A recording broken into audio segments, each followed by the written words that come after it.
Coucou. Donc là, on a appris très récemment que dans l'affaire Palmade, l'enfant qui devait naître et qui a dû être extrait en urgence du ventre de sa mère était bien viable au moment de sa naissance.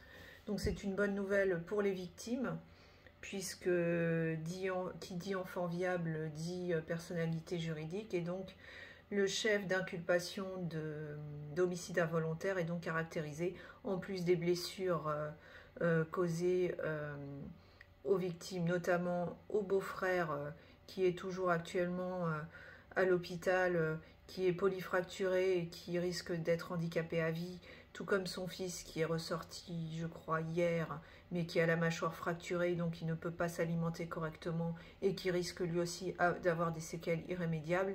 C'est une bonne nouvelle pour cette famille qui a été frappée par un dramatique accident, par cet accident causé par Palmade.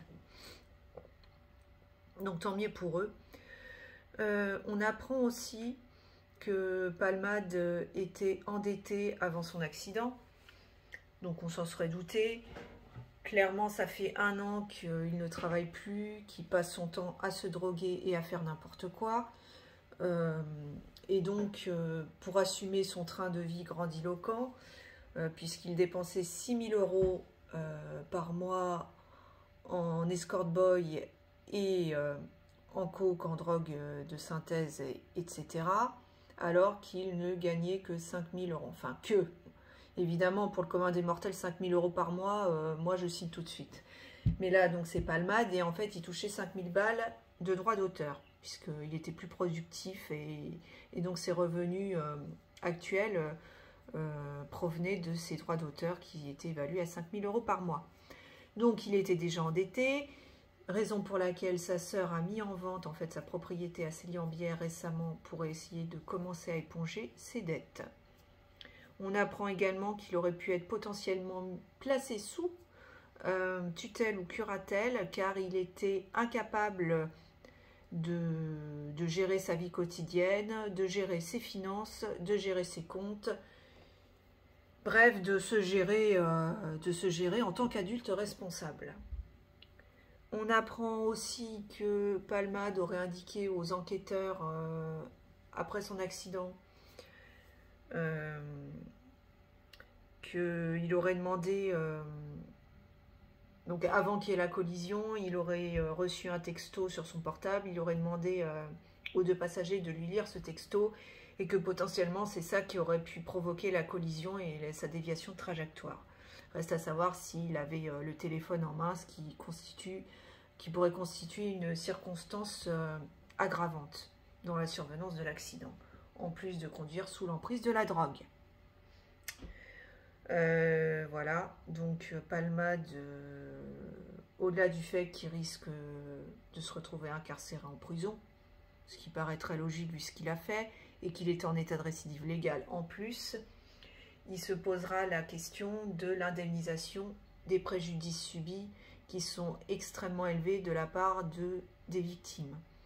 Évidemment, des préjudices économiques, perte d'emploi pour le père de famille, allocation d'adultes handicapés, pension d'invalidité, préjudice esthétique pour l'enfant défiguré, préjudice moral pour la mère qui a perdu son enfant, alors qu'elle avait eu du mal apparemment à tomber enceinte, puisque elle était dans le cadre d'un parcours fécondation in vitro. Donc des préjudices très élevés qui vont devoir être évalués, qui vont sûrement représenter des sommes très importantes. Et comme Palmade a conduit sous l'emprise de la drogue, il ne sera pas couvert par son éventuelle assurance. Donc c'est le fonds de garantie des victimes d'accidents de la circulation qui va devoir indemniser ces victimes. Mais ensuite, ce fonds de garantie va se retourner contre Palmade pour obtenir remboursement des sommes qu'elle a dû verser aux victimes. Et donc là, on comprend bien que Palmade, eh ben, il va se retrouver ruiné. Hein. Il va se retrouver ruiné jusqu'à la fin de ses jours, parce qu'il va devoir régler des sommes très importantes.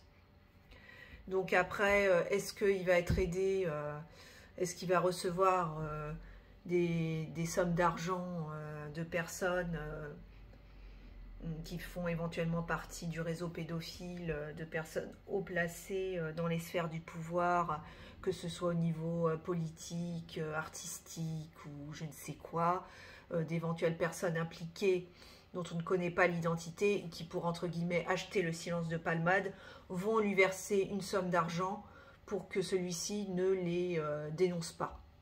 Et comme ça puisse indemniser les victimes. On ne sait pas. Toujours est-il que financièrement, Palmade, il va se retrouver dans la M jusqu'au cou.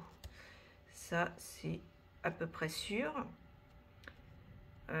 Ensuite, qu'est-ce qu'on sait d'autre? On sait que, visiblement, enfin, on sait, non, on ne sait pas, mais il y a des bruits de couloir, des oui-dire, qui laisseraient penser que Palmade ne se sent pas spécialement coupable et responsable de l'accident qu'il a provoqué.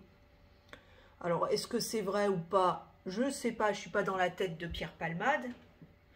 Et heureusement d'ailleurs, parce que ça doit être un sacré bordel. J'ai assez de mon bordel à moi. Enfin bref. Mais il semblerait que le communiqué de presse divulgué par la sœur de Palmade après l'accident qui indique que Palmade est effondré d'avoir provoqué un tel accident, qu'il s'en veut, qu'il a des remords, qu'il est totalement dévasté quand il pense au sort des victimes.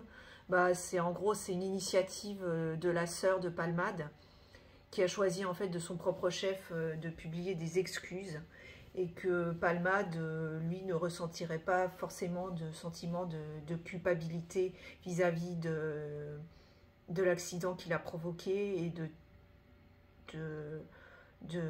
du drame subi par ces pauvres victimes qui ne demandaient rien à personne et qui étaient juste là au mauvais endroit, au mauvais moment. Donc Palmade serait plus du genre apparemment à s'apitoyer sur son propre sort que sur le sort de ses victimes. Donc information relayée, je crois, par, je ne sais plus comment elle s'appelle, là, Palomba, Myriam Palomba, je ne sais plus son prénom, qui a témoigné dans TPMP en disant que d'après ses sources, Palmade ne ressentait aucune empathie pour les victimes.